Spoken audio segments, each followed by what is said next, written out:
সালাম আলাইকুম প্রিয় শিক্ষার্থীরা, তোমাদের সামনে ট্যাগ কোশ্চেনের আরেকটি পর্ব নিয়ে উপস্থিত হয়েছি। গতকালের ক্লাসে ট্যাগ কোশ্চেন কাকে বলে, ট্যাগ কোশ্চেন গঠন করতে গেলে কি কি অপশনের প্রয়োজন রয়েছে সে বিষয়ে বিস্তারিত তুলে ধরেছি। আজকে আরেকটি গুরুত্বপূর্ণ অপশন তুলে ধরছি ট্যাগ কোশ্চেনের, যেটি হলো কি ভার্বের শর্ট ফর্ম। অর্থাৎ ট্যাগ কোশ্চেনের ভার্বগুলি সবসময় শর্ট ফর্ম হবে, অর্থাৎ ট্যাগ কোশ্চেনের ভার্বটা যদি অ্যাফার্মেটিভ হয় কিভাবে শর্ট ফর্ম নেগেটিভ হবে সেই অপশনটুকু তোমাদের সামনে তুলে ধরছি বিস্তারিত। যেমন এম নট, এটার শর্ট ফর্ম হবে আরেন্ট বা ain't. Is not isn't, are not aren't, was not wasn't, were not warrant, have not haven't, has not hasn't, had not hadn't, shall not shan't, will not owned, should not shouldn't, would not wouldn't, cannot can, could not couldn't, may not mayn't। তারপরে might not mightn't, must not mustn't, do not don't, does not doesn't, did not didn't, need not needn't, usn't not usn't, ought not oughtn't, dare not daren't। অর্থাৎ এই যে auxiliary ভার্বগুলির short ফর্মগুলি তোমাদের সামনে আমি উপস্থাপন করলাম, এগুলি খুবই গুরুত্বপূর্ণ। তার মধ্যে হলো মনে রাখতে হবে এম নটের ট্যাগ কোশ্চেনের শর্ট ফর্ম হবে আরেন্ট অথবা ain't। এখন আরেকটি অপশন তোমাদের সামনে তুলে ধরছি, সেটা কিন্তু কি তোমরা টেক্সট বইয়ের প্যাসেজ পড়তে গেলে কিন্তু কি এরকম শর্ট ফর্মও পাবে। আরেকটি হলো যে এই শর্ট ফর্মগুলো পাবে, যেমন এম এর শর্ট ফর্ম হলো apostrophe m, is apostrophe s, are apostrophe r, অর্থাৎ কি আই এম না, উচ্চারণ হবে আম।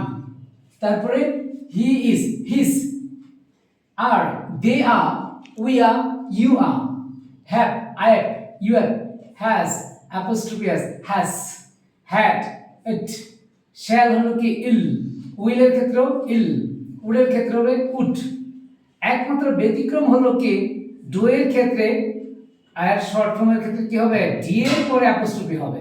খেয়াল করো, একমাত্র ডু এর ক্ষেত্রে অ্যাপোস্ট্রোফি হবে কি ডি এর পরে, বাকি সবগুলাই কিন্তু কি তার লেফট সাইডে। আর যে ভার্বগুলির শর্ট ফর্ম হয় না, অর্থাৎ কি হয় না, সেগুলো হলো কি ওয়াজ, ওয়ার, শুড, তারপর can, could, may, might, must, did, does, এই ভার্বগুলির কি শর্ট ফর্ম হবে না। তো এখন এই শর্ট ফর্ম টু এর উদাহরণ তুলে ধরছি। যেমন যখন থাকবে অ্যাপোস্ট্রোফি এস, তাহলে তুমি কিভাবে বুঝবে এখানে ইজ হবে না হ্যাজ হবে, অর্থাৎ অ্যাপোস্ট্রোফি এস দিয়ে বোঝাবে কে ইজ অথবা has. He is going to school, he is going to school, যখন অ্যাপোস্ট্রোফি এস এর পরে ভার্বের সাথে আইএনজি হবে তখন তোমাকে বুঝতে হবে এখানে হবে কি is.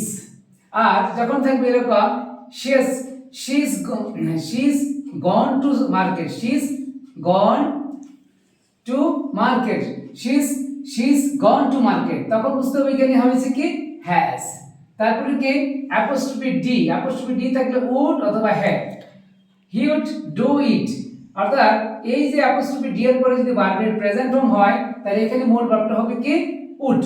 R she'd done the work, যখন অ্যাপোস্ট্রোফি ডি এর পরে ভার্বের পাস্ট পার্টিসিপল ফর্ম হবে তখন সেই ক্ষেত্রে হবে কি বুঝতে হবে এখানে হবে কি হ্যাড, কারণ হেড এর পরে ভার্বের পাস্ট পার্টিসিপল ফর্ম হয়।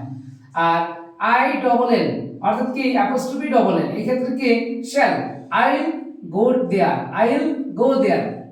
মনে রাখতে হবে আই এবং উই এর সাথে, আই এবং উই এর সাথে অক্সিলারি ভার্ব হবে কি শ্যাল, আর বাকি সবার সাথে হবে উইল।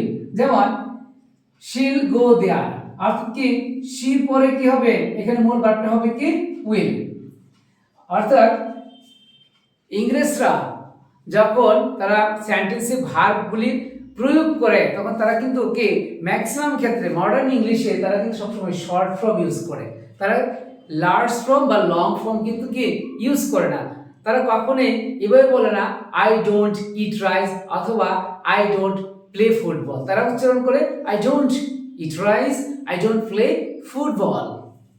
তারপরে এখানে ট্যাগ কোশ্চেনের আরেকটি গুরুত্বপূর্ণ অংশ তোমাদের সামনে তুলে ধরছি। কিছু কিছু ইনডিফিনিট প্রোনাউন বা আদার প্রোনাউন রয়েছে যেগুলোর অরিজিনাল প্রোনাউনটা অর্থাৎ সাবজেক্টিভ প্রোনাউন একটা থাকবে বা ট্যাগে প্রোনাউনটা হবে কিন্তু আরেকটা। যেমন যদি সাবজেক্টে অর্থাৎ সেন্টেন্সে নাথিং বা এনিথিং থাকে তাহলে ট্যাগে এর সাবজেক্ট হবে ইট। আবার anyone, everyone, everybody, nobody, somebody, no one, no man, no students, এরকম যদি ট্যাগ কোশ্চেনের সাবজেক্টটা থাকে তাহলে ট্যাগ কোশ্চেনের স্টেটমেন্টের সাবজেক্টে যদি কি এরা বসে তাহলে সেই ক্ষেত্রে ট্যাগ কোশ্চেনের মূল সাবজেক্টটা হবে কি দে, কি হবে দে। আবার দেয়ার ইজ থাকলে হবে কি ইজ এন্ড দেয়ার, আর দেয়ার ইজ নো থাকলে হবে কি ইজ দেয়ার, কারণ এখানে স্টেটমেন্টটা হয়েছে অ্যাফার্মেটিভ, তার কারণে এখানে হয়েছে কি নেগেটিভ, আর এখানে নেগেটিভ থাকাতে এখানে হয়েছে কি অ্যাফার্মেটিভ। আবার লেট আস, যদি সেন্টেন্সে লেট আস অথবা লেটস থাকে তাহলে ট্যাগে হবে কি শ্যাল উই, ট্যাগে কি হবে শ্যাল উই। আবার সেন্টেন্সে স্টেটমেন্ট বাক্যে যদি let me, let him, let her, let Rahim অথবা যে কোনো ধরনের নাউন থাকে সেই ক্ষেত্রে আমার ট্যাগে হবে কি উইল ইউ, ট্যাগে হবে উইল ইউ। অর্থাৎ প্রিয় শিক্ষার্থীরা লেট আস আর এই নিয়মটা কিন্তু কে ভালোভাবে ক্যাচ করবে, এগুলি দিয়ে কিন্তু কে পরীক্ষার বাক্যে থাকবে। লেট আস থাকলে আমি ট্যাগ কোশ্চেনে কি করব সেখানে বসিয়ে দেব শ্যাল উই, আর এরকম লেট মি, লেট হিম থাকলে বসিয়ে দেব কি উইল ইউ। তো আশা করি আজকের ক্লাসটিও তোমাদের কাছে অনেকটাই কে উপভোগ্য, পাশাপাশি কি বোধগম্য হয়েছে, এবং এভাবে যদি তুমি ভিডিওটা ভালো করে দেখে তারপরে যদি তোমার বই থেকে নিয়মগুলি পড়ো এবং উদাহরণগুলি দেখো তাহলে কিন্তু কি আরো দ্রুত ক্যাচ করতে পারবে। আর পর্যায়ক্রমিকভাবে আমি আগেই বলেছি এই ক্লাসগুলি কি পার্ট বাই পার্ট আমি বিস্তারিত পরের ক্লাসে রুল আকারের আমি বাকি রুলসগুলি পার্ট বাই পার্ট তোমাদের সামনে তুলে ধরবো।